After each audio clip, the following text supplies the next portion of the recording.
இந்த நேரத்திற்கான முக்கிய செய்தி. அமலாக்கத்துறைக்கு உயர்நீதிமன்றம் கண்டனம் தெரிவிக்கும் செய்தி முக்கிய செய்தியாக வந்திருக்கிறது. டாஸ்மாக் முறைகேடு புகார் தொடர்பாக நடத்தப்பட்ட சோதனையில் ஆகாஷ் பாஸ்கர் இருந்து ஆவணங்கள் பறிமுதல் செய்யப்பட்டன. இதை எதிர்த்து தாக்கல் செய்யப்பட்ட மனுவை விசாரித்த உயர்நீதிமன்றம் ஆவணங்களை திரும்ப ஒப்படைக்கவும் மேல் நடவடிக்கை குறித்தும் பல்வேறு கருத்துக்களை தெரிவித்திருக்கும் செய்தி இது.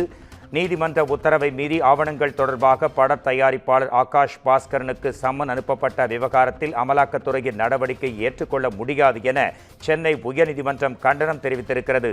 டாஸ்மாக் முறைகேடு புகார் தொடர்பாக நடத்தப்பட்ட சோதனையில் ஆகாஷ் பாஸ்கரனிடமிருந்து பெறப்பட்ட தகவல்கள் குறித்தும் இதை எதிர்த்து தாக்கல் செய்யப்பட்ட மனுவை விசாரித்த உயர்நீதிமன்றம் மேல் நடவடிக்கைக்கு தடை விதித்த நிலையில் ஆவணங்கள் தொடர்பாக ஆகாஷ் பாஸ்கரனுக்கு அமலாக்கத்துறை நோட்டீஸ் அனுப்பியது.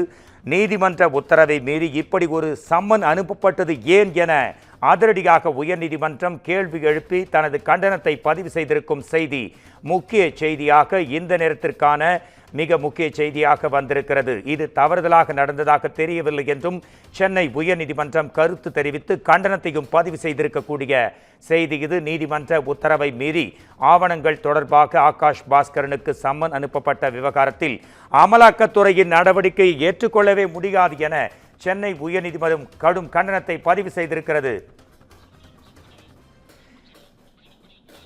இதை எதிர்த்து தாக்கல் செய்யப்பட்ட மனுவை விசாரித்த உயர்நீதிமன்றம் ஆவணங்களை திரும்ப ஒப்படைக்க உத்தரவிட்டிருந்தது. மேல் நடவடிக்கைகளுக்கும் தடை விதிக்கப்பட்ட நிலையில் ஆவணங்கள் தொடர்பாக ஆகாஷ் பாஸ்கரனுக்கும் நீதிமன்ற உத்தரவை மீறி இப்படி ஒரு சம்மன் அனுப்பப்பட்டது ஏன் என்று உயர்நீதிமன்றம் கேள்வி எழுப்பி தனது கண்டனத்தை பதிவு செய்திருக்கிறது.